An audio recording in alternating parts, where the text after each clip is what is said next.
So family, this story comes from California. LAPD officer who passed away after a training accident had reported that another officer had essayed a person, according to a family attorney.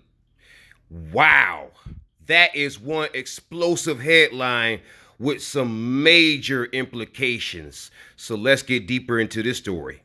And so we find out that Officer Houston Tipping reported several LAPD officers because they allegedly essayed a person. And he wanted to make sure that person got justice, and so he outed his comrades. And so during a training exercise that was supposed to simulate a mob attack on a bicycle officer, Houston Tipping was grabbed by the throat and then slammed in a way that is a little bit too obvious to be an accident. And this man was paralyzed, and then a few days later, he passed away.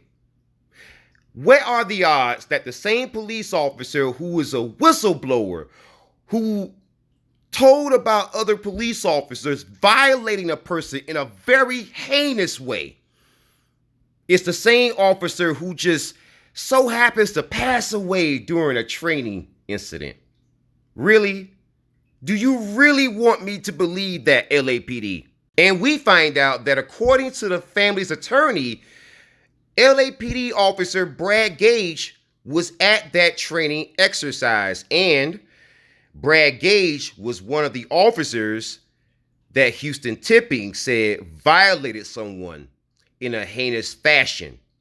So don't you find it interesting how one of the same officers that Houston Tipping outed, and Houston Tipping ends up being paralyzed and then passes away, but that same officer was at that same training exercise? Don't you find that interesting? Isn't that fascinating? I find that fascinating. And now the medical examiner says that Houston Tipping and what happened to him was an accident, and that his injuries were a result of the measures taken to try to save him. I don't believe that for a second, and I'm really suspicious about this medical examiner. And especially since that scenario had been ran multiple times with nobody getting injured except for the police officer who was the whistleblower. That is very fascinating. And I guarantee you, when we get to the bottom of this, it's going to have major implications.